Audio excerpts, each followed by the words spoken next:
Vamos então à exposição da Palavra de Deus. Convido-os à leitura. Evangelho do nosso Senhor Jesus Cristo, escrito pelo nosso irmão João, capítulo número 3, versos 1 até 21. João, capítulo 3, versos 1 até 21. João 3, de 1 a 21.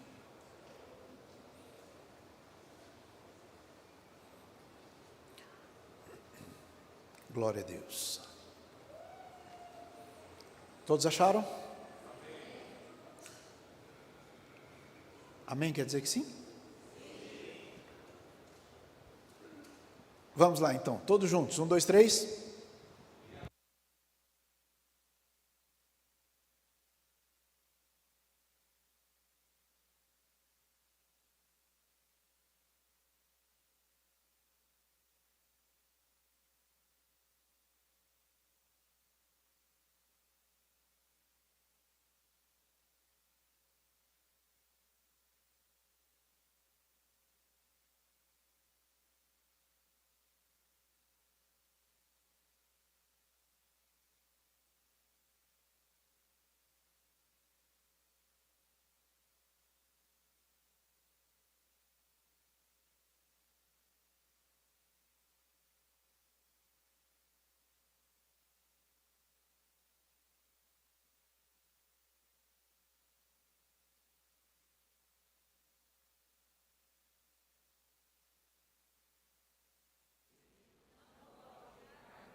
Coloca a Bíblia aí no banco. Acha um jeito de fazer barulho. E louve a Deus. Abre a tua boca e glorifique ao Senhor. É Ele quem perdoa todas as tuas iniquidades. É Ele quem sara todas as tuas enfermidades. É Ele quem redime a tua vida da perdição e te coroa de benignidade e de misericórdia. É Ele quem enche a tua boca de bens, de sorte que a tua mocidade se renova como a águia. Exalte ao Senhor, adore a Ele, glorifique o nome de Jesus Cristo.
assento, amados irmãos.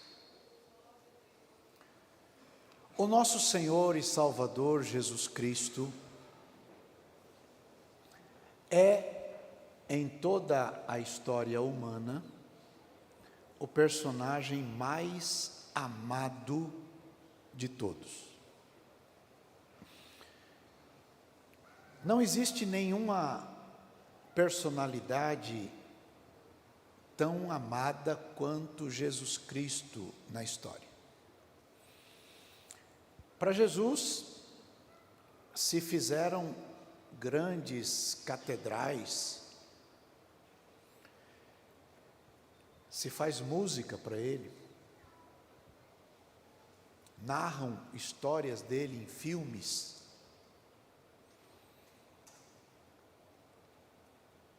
Interpretando palavras de Jesus, se escrevem grandes obras,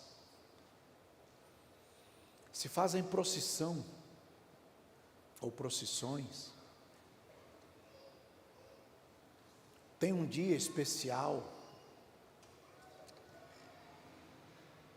Criaram, em nome de Jesus, orfanatos, asilos, hospitais, previdências, entidades, assistência social, faculdades, laboratórios, tantas outras coisas que existem no mundo, graças a pessoas que amam Jesus e que entendem estarem honrando a Jesus com aquilo que fazem. Paradoxalmente, Jesus também é o personagem mais odiado do mundo.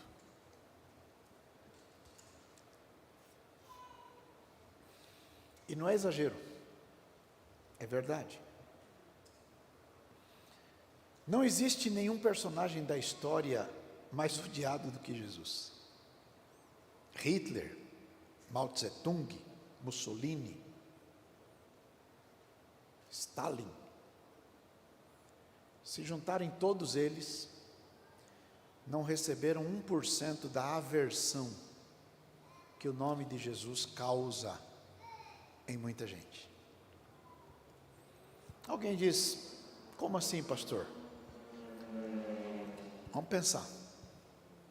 Vocês já ouviram alguém ser queimado na fogueira porque se declarou seguidor de Hitler? Não. Mas quantos são queimados ainda hoje ao se declararem cristãos em países onde o nome de Jesus não pode ser professado?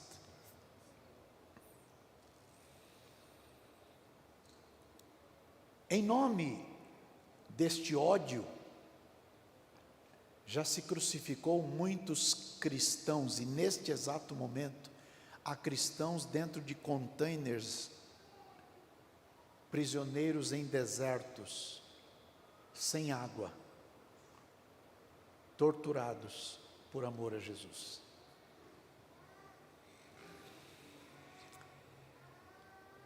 Pouco tempo atrás, um grupo de extremistas colocou na frente das câmeras de televisão jovens cristãos e na frente da televisão degolaram, arrancaram a cabeça, porque se declaravam seguidores de Jesus.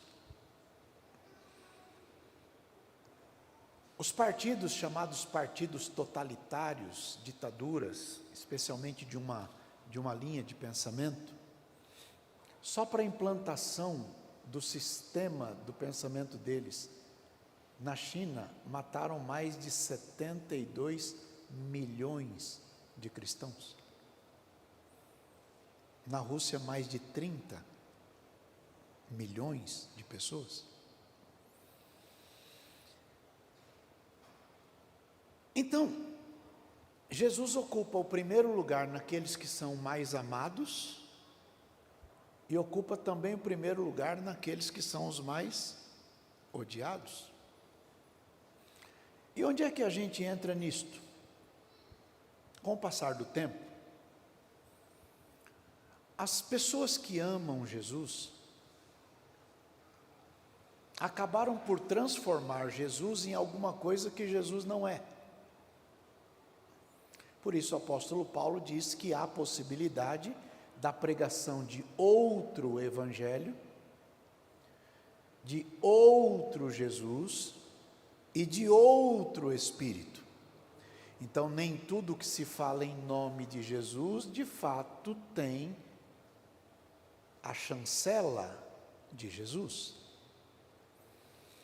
Nem tudo que se apregoa em nome de Jesus tem a autorização de Jesus.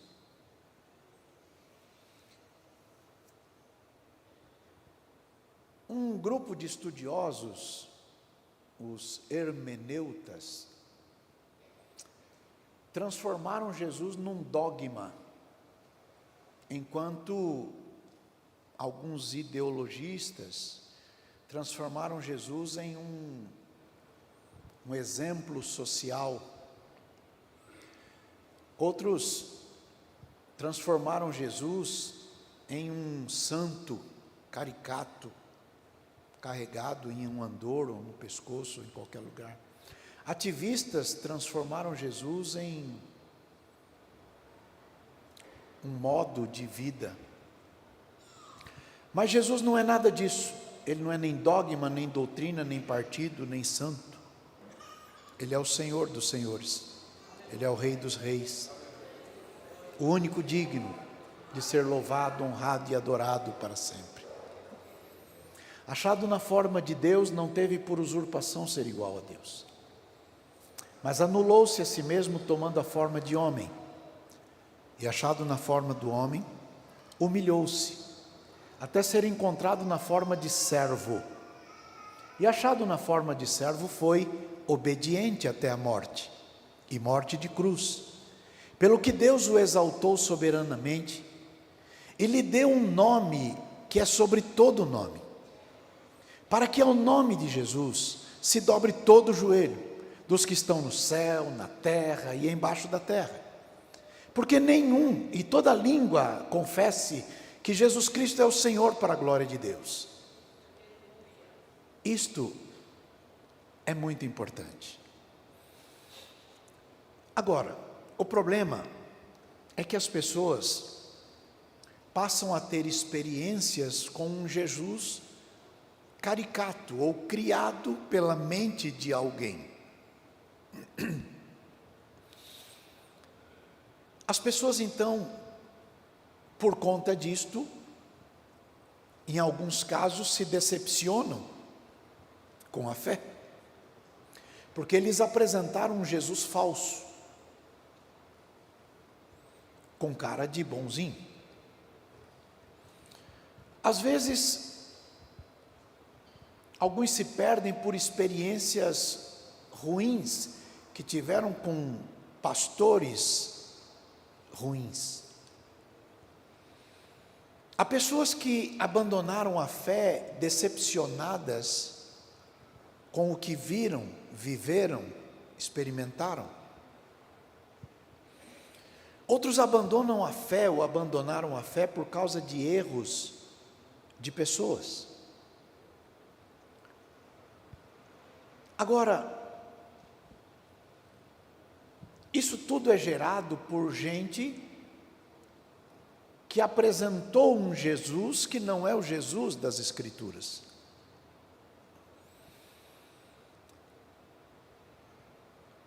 Alguém perguntaria, mas eles falavam em nome de Jesus. Uma vez, Jesus declarou e foi escrito que num dado momento da história, algumas pessoas se apresentarão diante dele e ele vai separar um grupo para um lado, outro grupo para outro lado. Vai dizer para o grupo que está à sua esquerda que eles se afastem, sumam dali, que vão embora dali, que ele não quer saber deles. E eles vão dizer, mas Senhor, no teu nome nós profetizamos. Quem profetiza não é crente? Pastor, missionário, profeta. No teu nome nós expulsamos demônios.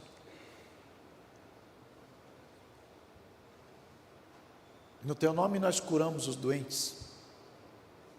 No teu nome, não conheço vocês. Por quê? Porque falam de um Jesus irreal.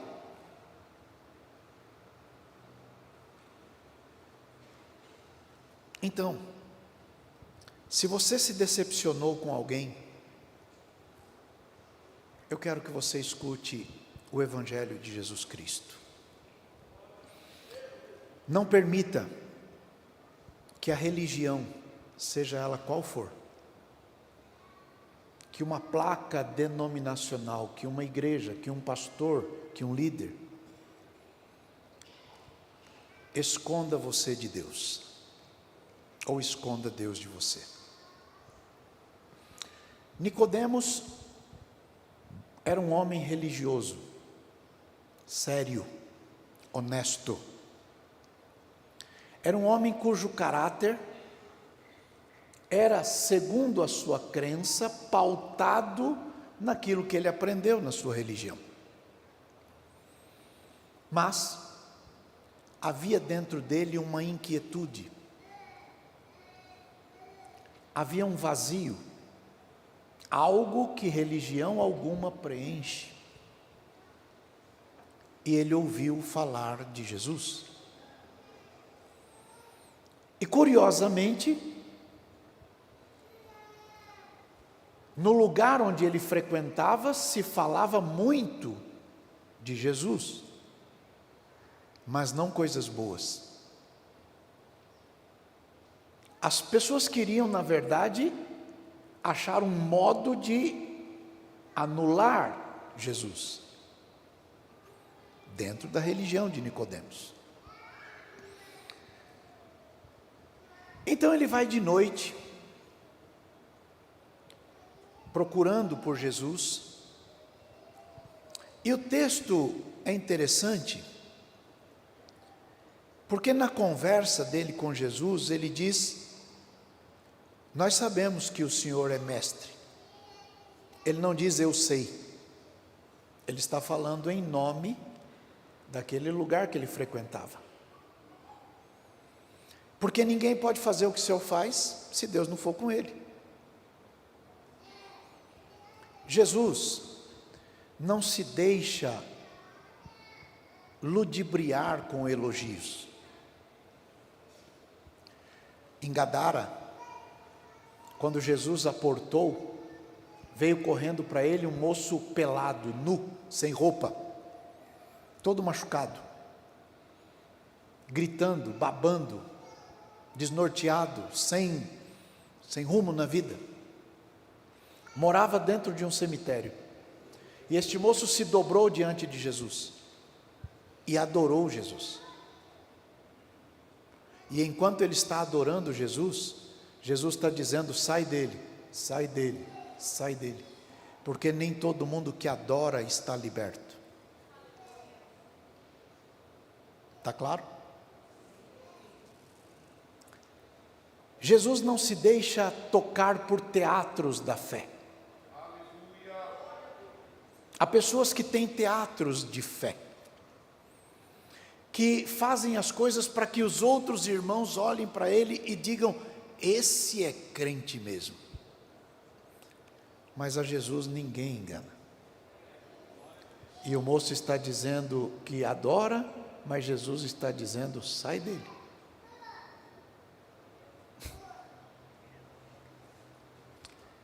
Mas para a sorte daquele rapaz, Jesus libertou-o. E quando Jesus o libertou, ele já não tinha mais teatro da fé.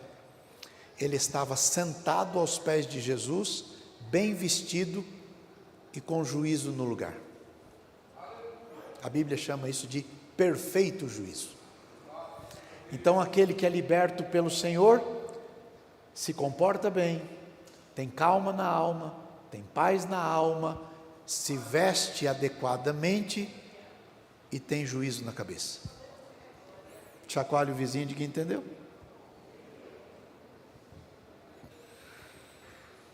Nicodemos vai a ele de noite, porque na cabeça de Nicodemos, Nicodemos, tem muita coisa a perder. posição, o prestígio, os recursos, a honra do seu lugar, a distinção. E se alguém pegasse ele com Jesus, tudo isso ia de água abaixo. Então ele vai de noite, secretamente. Há muitos Nicodemos, tal como aquele, ou tais como aquele. Eu quero sentir Jesus, eu quero me arrepiar tudo hoje. Gostaria de ver tudo que está escrito na palavra. Gostaria de ver cumprido em mim isto, aquilo, aquilo outro. Mas não querem perder o status. Não podem abrir mão de coisas a que estão muito apegados. O religioso tem este problema. Se preocupa com bobagens. Mas diante da eternidade, tudo aqui é nada.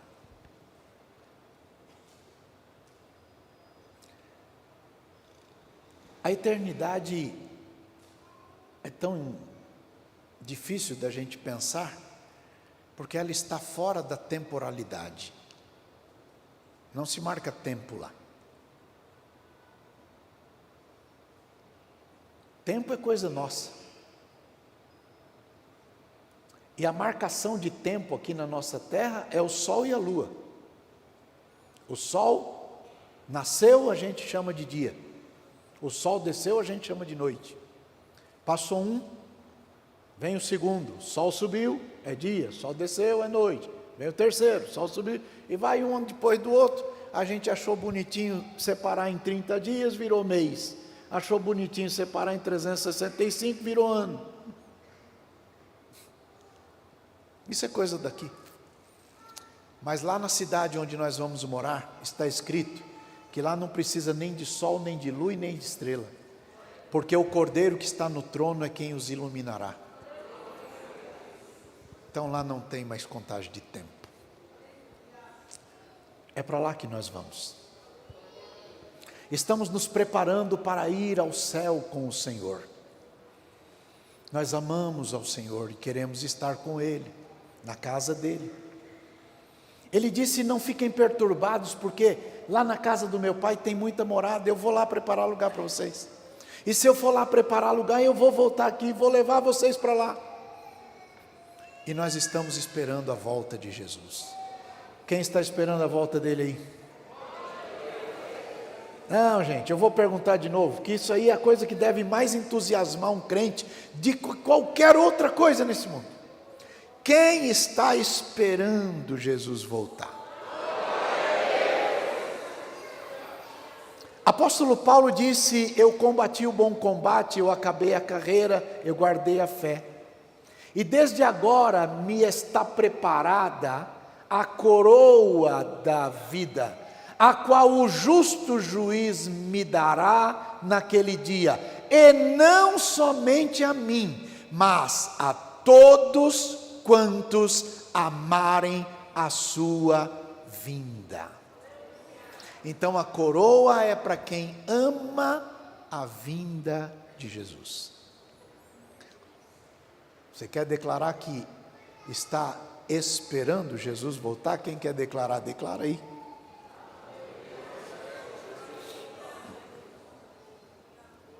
Ao esperar Jesus, há paz em nossa alma, porque nós sabemos que não precisamos temer aquele que mata o corpo, mas não tem o que fazer depois. Nós estamos na mão do Todo-Poderoso, que morreu e ressuscitou para a nossa justificação, e nós somos dele, para a glória dele. E no momento que encontramos a salvação em Jesus Cristo, o Pai colocou em nós o Espírito do seu Filho, dando-nos a autorização de chamar o Pai de Jesus de Abba Pai, ou de papai, paizinho, meu pai. Então agora nós nos dirigimos ao Pai Celestial, dizendo: Pai, estou com este ou com aquele problema, com esta ou com aquela situação, e o nosso Pai está cuidando de tudo. E se neste mundo tudo der errado, no dia que Ele voltar, os sepulcros se abrirão, a trombeta vai soar e nós subiremos para sempre com o Senhor. Bendito seja o nome de Jesus. Mas há muita pessoa preocupada com bobagens deste mundo. O mundo passa, e junto com o mundo passa com ele as concupiscências deste mundo. Nicodemos chegou sozinho, meio ressabiado, e começa com palavras lisonjeiras. Os religiosos são assim, elogiam pessoas que eles próprios não admiram, mas elogiam. E eles mesmos se silenciam diante das atrocidades daqueles a quem eles admiram.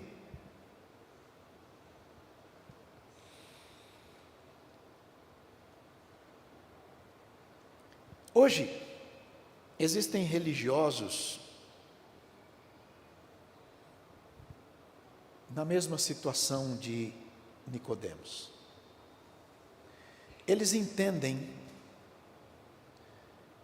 que o religioso é uma pessoa que não consegue romper com a sua posição, com seu status, para abraçar a Deus. Ele sempre terá alguma coisa que para ele é mais importante do que Deus. E Jesus disse: se alguém quiser me seguir, só tem um jeito, tem que negar-se a si mesmo, tem que pegar a sua cruz e tem que vir comigo. E se tiver alguma coisa se interpondo entre você e eu, e você der mais valor a alguma coisa que está no meio do caminho, então você não pode ser meu discípulo. Nicodemos está diante de Jesus, e Jesus é Deus. João capítulo 1, verso 10, está escrito que ele estava no mundo e que o mundo foi feito por ele. Ele é Deus, ele que fez o mundo. Estava no mundo e o mundo foi feito por ele, e o mundo não o conheceu. Esse Jesus está diante de Nicodemos. Nicodemos acha que dá para se esconder de noite. O Salmo 139 tem um versículo maravilhoso, verso 11, 12 e 13 eu acho. Vamos ver se ele põe lá. Se eu ver o verso 10 até 9, olha eu aqui, 8. Se subir ao céu, tu aí estás. Se eu fizer no Seol, Seol é a sepultura, a minha cama, o Senhor também vai estar lá. Se eu tomar as asas da alva, ou se habitar nas extremidades do mar, ou em qualquer lugar que eu estiver, até ali a tua mão me guiará, e a tua destra me susterá. Se eu disser, de certo as trevas vão me encobrir, então a noite será luz à roda de mim. Nem ainda as trevas me escondem de ti, mas a noite resplandece como o dia. As trevas e a luz são para ti a mesma coisa, porque o Senhor possuiu o meu interior, entreteceu-me no ventre da minha mãe. Eu vou te louvar, porque de um modo terrível, tão maravilhoso eu fui formado. Maravilhosas são as tuas obras, e a minha alma o sabe muito bem. Então, irmãos, a escuridão não nos esconde de Deus. A gente sabe que Nicodemos foi até Jesus porque Me parece, ele não quer se comprometer. Mas Jesus é a luz.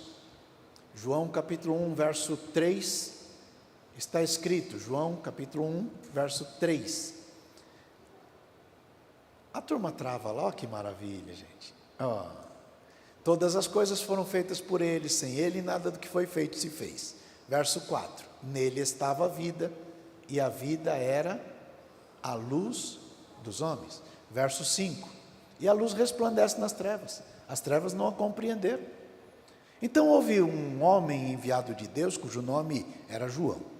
O João não era a luz, ele veio para testemunhar da luz, para que as pessoas a partir dele crescem na luz. Mas ali estava a luz verdadeira, que alumia todo homem que vem ao mundo. Então, irmãos, Nicodemos vai até a luz que é Jesus, tentando se esconder, tentando se proteger. Vamos tentar comparar a atitude de Nicodemos com um outro personagem bíblico que encontrou-se com Jesus na cruz. Ele era bandido, ladrão, assassino, malfeitor.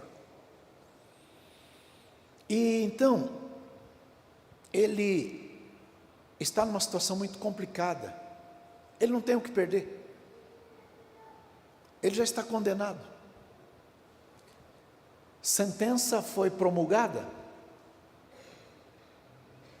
Agora é a fase da execução e ele está sendo executado. Não tem recurso.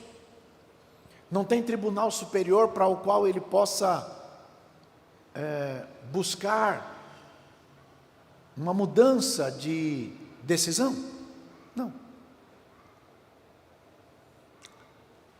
Ele vê as coisas acontecendo. Então ele olha para Jesus e diz: o Senhor pode lembrar de mim quando entrar no paraíso? Quando entrar no teu reino? Jesus disse: hoje você vai estar comigo no paraíso. A má notícia é que ele morreu. Mas a boa notícia é que o primeiro a entrar no paraíso depois de Jesus vir aqui foi um bandido sem vergonha, safado, que não valia nada, mas encontrou Jesus, se arrependeu do seu pecado, falou com Jesus, foi perdoado por Jesus, lavado por Jesus, transformado por Jesus, santificado por Jesus, e quando Jesus entrou no paraíso, ele entrou junto.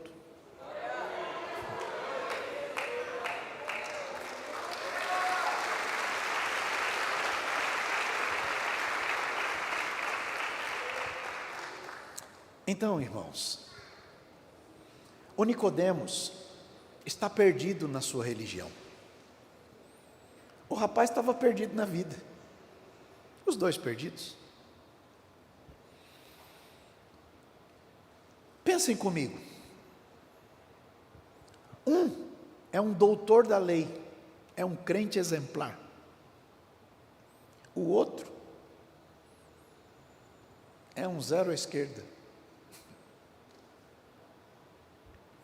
Um é estudioso, o outro é um vagabundo que nunca se interessou pelas coisas de Deus. Um conhece a Bíblia, mas tem um vazio dentro da alma dele. O outro não sabe nada de Bíblia, está lascado. E sente o mesmo vazio. O vazio do religioso e o vazio do bandido é o mesmo. Um vai até Jesus e conversa com Jesus e sai lá da presença de Jesus e diz: eu vou pensar no que eu vou fazer. O outro não tem tempo. E ele diz: o senhor pode lembrar de mim? E ele diz: hoje mesmo. Está resolvida a sua questão.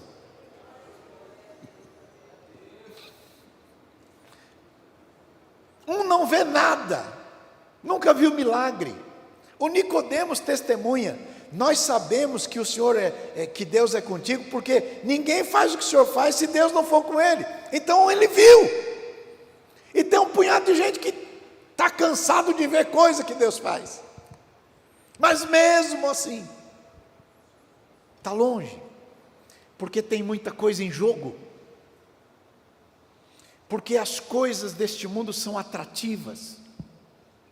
Porque o apego a este mundo é muito poderoso.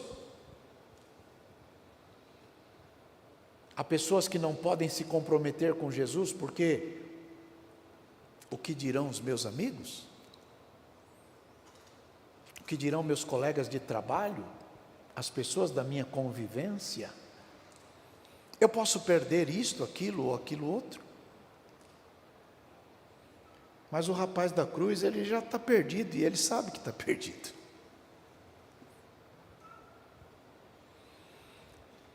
O ladrão reconheceu Jesus. E o religioso Nicodemos está com problemas. O ladrão arriscou tudo. Era a última chance. E pediu para entrar com Jesus no reino, e Jesus levou ele ao paraíso. Mas o religioso acha que precisa pensar melhor.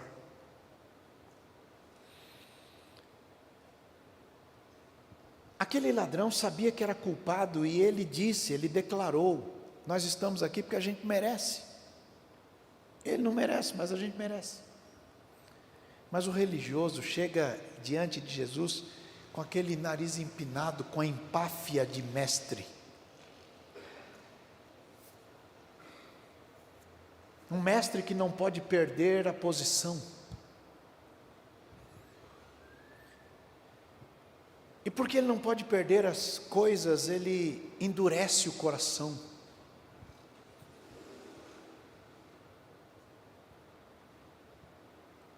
Aquele rapaz da cruz, ele nunca ouviu Jesus pregar. Nunca viu Jesus fazer milagre. Nunca viu nada. Mas ele reconheceu Jesus. Já o Nicodemos declara que todo mundo sabia que Deus era com ele, porque ninguém faz o que Jesus faz se Deus não for com ele. Então, apesar disto tudo, ele não quer saber. Então, para algumas pessoas a conversão é instantânea. Para outras pessoas ela demora um pouco mais.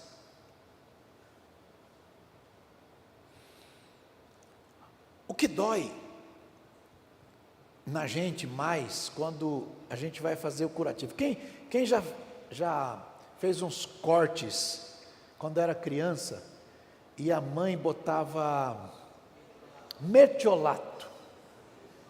Quem lembra disso aí? Era uma delícia, né, gente? Aí depois que a mãe, como é que a mãe falava? Era desinfetar. Aí botava uma gaze e um esparadrapo, que tinha uma cola, que eu não sei onde nasceu aquela cola. E na hora de tirar o curativo, doía. Quem passou por essa aí? Então a gente não sabe se dói mais arrancando de uma vez ou devagarzinho. É assim ou não? Hoje tem uns pessoal meio doido que faz, arranca pelo, como é que chama aquilo lá? Bota uma cola quente, depois arranca tudo de uma vez. Misericórdia, aquilo deve sair fumaça. Dói até a alma. Alguns se convertem assim, sentem aquele impacto, mas zerou, e outros vão gradativos, não é? Eu não sei qual que é a mais tranquila das duas. O ladrão, em alguns minutos, estava convertido e com o céu garantido. O Nicodemos tem 3 etapas, acompanhem comigo. João capítulo 3, ele está falando com Jesus escondido. Jesus diz que ele precisa nascer outra vez. Em João capítulo 7, verso 50, o Nicodemos está defendendo Jesus. João 7, 50. O Nicodemos estava defendendo Jesus.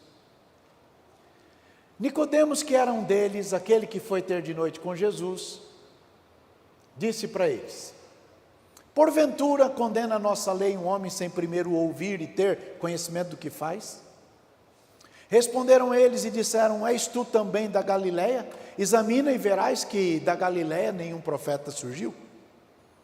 E cada um foi para sua casa. Esse é o versículo preferido da minha distinta esposa.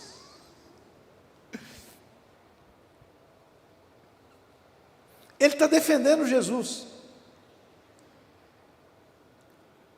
Há muitas pessoas que defendem Jesus na sua roda de amigos. Alguém vai falar de Jesus, ele: não, Jesus é assim, Jesus é...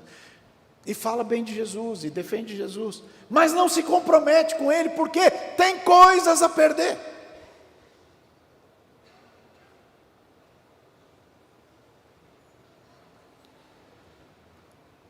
E finalmente a gente encontra esse Nicodemos no livro de João capítulo 19, verso 38.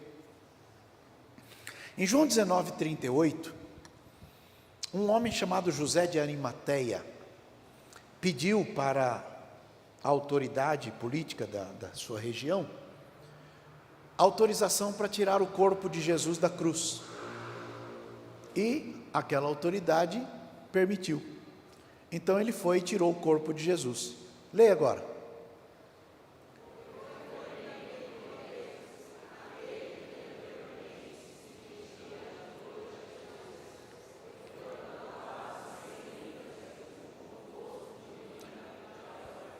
Então agora ele já está convertido. Percebe? Como isto se deu? Veja lá. O Nicodemos foi com ele. Verso 38. Eles estão indo para tirar Jesus da onde? Da cruz. João capítulo 3, verso 14, vocês leram aí. Jesus disse para Nicodemos: e como Moisés levantou a serpente no deserto, assim importa que o Filho do Homem seja levantado, para que todo aquele que nele crê não pereça, mas tenha vida eterna.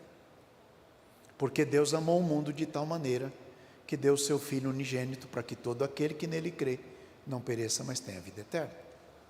A que Jesus está se referindo? Números capítulo 21, a Bíblia conta a história de que Israel está no deserto e o pecado tomou conta da sociedade de tal modo que começaram a aparecer serpentes do meio do deserto e as pessoas começaram a morrer, mordidas por serpentes. Então as pessoas foram conversar com Moisés.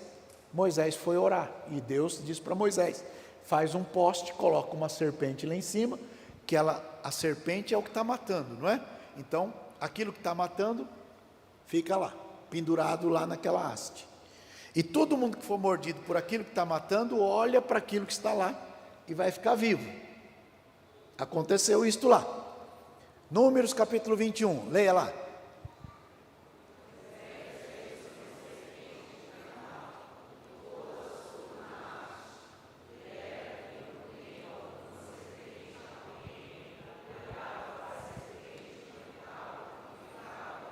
Ótimo. Nicodemos conhecia isso, porque ele era doutor da lei. E Jesus disse isso para ele, e ele não entendeu bolhufas. Porque ele está cego pela religião. Tem um monte de letra, mas a letra está matando ele. Sabe um monte de coisa, mas o seu espírito está morto e a sua alma está vazia. Jesus falou isso para ele e ele não entendeu nada. Mas 3 anos e meio depois que Jesus disse isso a ele, ele está indo junto com Arimateia para tirar Jesus. E aí ele vê Jesus lá na cruz e ele lembrou o que Jesus falou.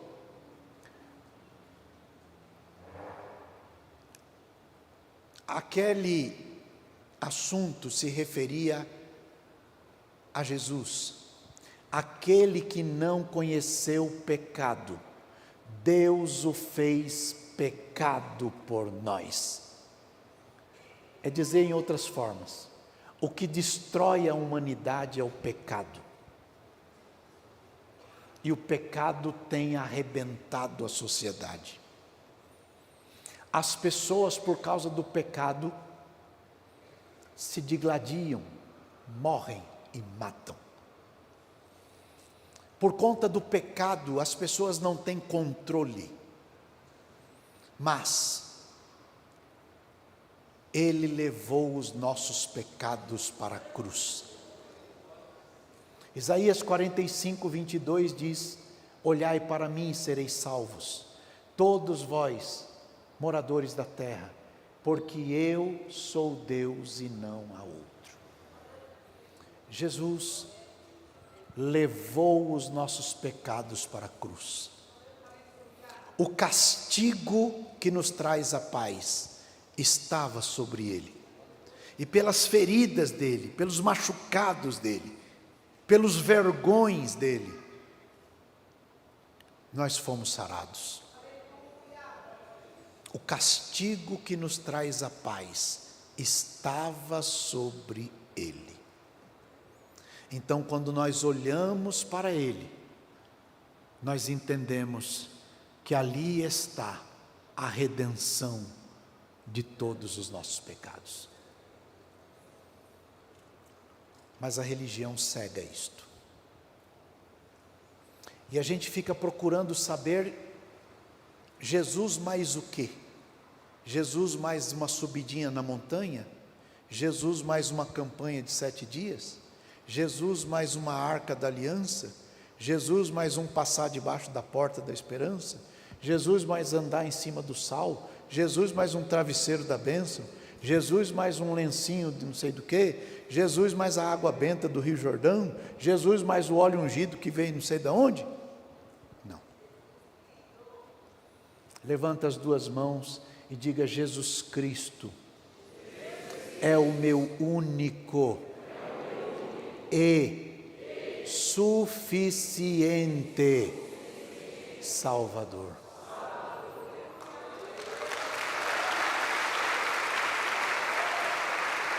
Suficiente.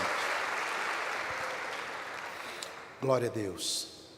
As coisas parece que em muitos lugares funcionam assim. Algumas pessoas rompem com tudo e se lançam em Jesus e diz: vale tudo para eu ganhar a eternidade com Deus. Mas outras pessoas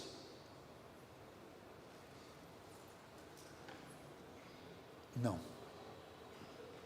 E por que não? Tentam defender-se, dizendo: é muita coisa que está em jogo. Outra hora eu vou. Quem sabe daqui a algum tempo eu consigo. Jesus contou uma historinha. Um homem tinha uma fazenda importante e plantou.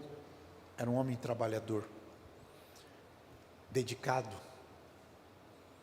E a sua lavoura então produziu muito, mais do que o normal. E ele saiu pela lavoura e viu tudo aquilo que ele tinha à sua disposição e começou a dizer: sou um homem muito abençoado. Eu tenho bens para muitos dias.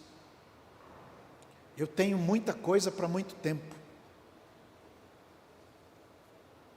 Eu vou desmanchar os meus celeiros, vou construir outros celeiros maiores e vou dizer para a minha alma: come e folga minha alma, porque você tem muita coisa para muito tempo. Aí está escrito que naquela mesma noite um anjo do Senhor foi lá e disse: você está louco? A palavra que está lá na Bíblia é louco mesmo. Você é louco? Esta noite te pedirão a tua alma, e o que você tem feito vai ficar para quem?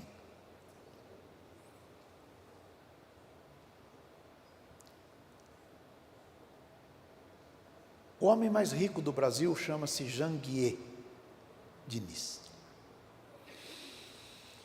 Eu estive numa reunião com ele, eu e mais outros tantos pessoas, em Alphaville.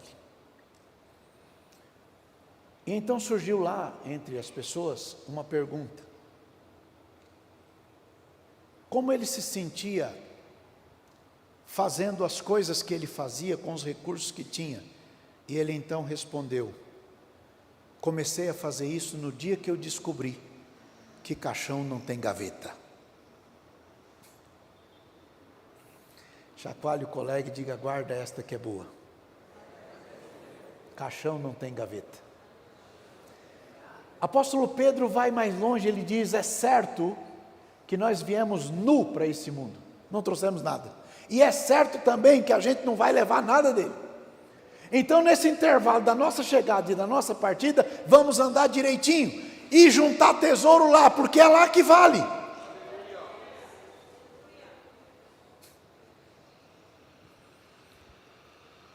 Há muitas pessoas que, tal como Nicodemos, estão em fases da vida. A fase de ir atrás de Jesus, mas com as suas incertezas. A fase de defender Jesus na sua roda de amigos, mas ainda não comprometido. Mas há outros que já chegaram na fase de olhar para a cruz de Jesus e entender que lá na cruz está mostrado o amor de Deus. Deus prova o seu amor para conosco, em que Cristo Jesus morreu por nós, sendo nós ainda pecadores. Jesus morreu por todos nós que somos pecadores. Jesus deu a vida por nós, e ao morrer por nós, Ele trouxe-nos a salvação, e ao trazer-nos a salvação, Ele colocou em nosso coração paz. Romanos capítulo 5, verso 1, está escrito que, justificados pela fé, passamos então a ter paz com Deus, por meio de nosso Senhor Jesus Cristo. A primeira coisa que acontece quando a pessoa encontra Jesus, não é a solução do seu problema aparente, não é. Mas é uma paz que está dentro da sua alma, que vai abrir os seus olhos para enxergar o que ainda não via, para encontrar o que ainda não tinha encontrado. A Bíblia diz que neste mundo a gente tem tribulações, mas a palavra de Deus diz que junto das tribulações, Deus também dará o escape. É dizer de outra forma que o escape está aí. É que às vezes a visão religiosa nos impede de enxergar a saída. Mas, quando a paz de Deus entra no seu coração, ele começa a concatenar as ideias com paz na alma. Antes de receber o que precisa, recebe paz. Antes do emprego, paz. Antes da solução financeira, paz. Antes da enfermidade, da cura da enfermidade, a paz. Antes da tranquilidade na família, paz. Antes de mudança de status social, paz na alma. Agora, o grande inimigo da paz é o medo. E o medo faz a pessoa se esquecer do amor de Deus revelado em Jesus Cristo. O medo faz a pessoa se esquecer da comunhão diária com o Senhor. Mas em João, 1 de João, capítulo 4, verso 18, está escrito que o verdadeiro amor lança fora o medo. Então, se você não consegue enxergar a solução e está com medo de tudo e de todos, acho que está na hora de você olhar para a cruz de Jesus Cristo. E ao olhar para a cruz de Jesus Cristo, entender que lá na cruz está a solução para tudo aquilo que você está precisando. Quando Paulo estava indo para Roma, a embarcação dele foi tomada por uma tempestade. E as pessoas se desesperaram. Mas na alma de Paulo havia paz, e ele chamou todo mundo e disse: pessoal, fica todo mundo tranquilo, porque esta noite Deus falou comigo e disse que nenhum de vocês vai se perder. Paz na alma, no meio da turbulência, no meio da dificuldade. E o que eu quero que você sinta hoje no seu coração é que Jesus se dispõe a dar para você paz. João capítulo 14, verso 27, ele diz: deixo-vos a paz, a minha paz vos dou, eu não vou lá dou como o mundo a dá.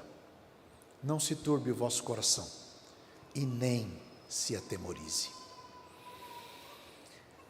O amor de Deus trouxe-nos o alívio do medo, e nós não precisamos mais viver com medo do amanhã, com medo do além, com medo do que vem depois, porque a nossa vida está guardada com Cristo em Deus. Diga: minha vida está guardada com Cristo em Deus. De novo. Tem coragem? Vamos embora.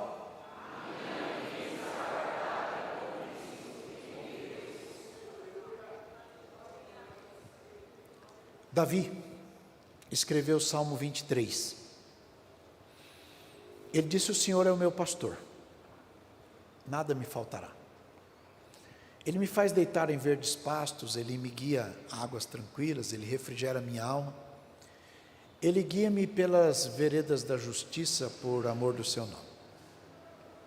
No verso 4, ele diz assim: ainda que eu andasse pelo vale da sombra da morte, não temeria mal algum.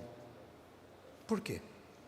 Porque tu estás comigo, a tua vara e o teu cajado me consolam. Há um hino muito antigo, vê se vocês dão conta de cantar domingo que vem. O Jordão eu não passarei só. Já ouviu? O Jordão eu não passarei só. Jesus Cristo de mim teve dó. Quando as trevas eu vir, Ele virá me socorrer. O Jordão eu não passarei só. Levanta a mão aí e diga: temer o quê?